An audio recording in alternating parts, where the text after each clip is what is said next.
Hello viewer, we are going to create the designs of a border. So let's change the color of the border, each design for it, make further shapes into it.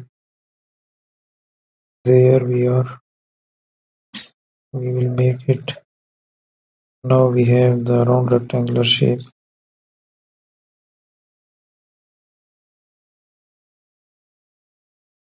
So let's create the further elliptical shape into it.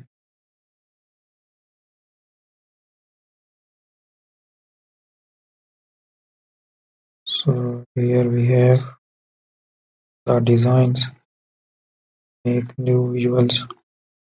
These shapes can generate a new design in the editing canvas of Photoshop. So Photoshop is the best tool for editors if they are a photo editor and creating designs.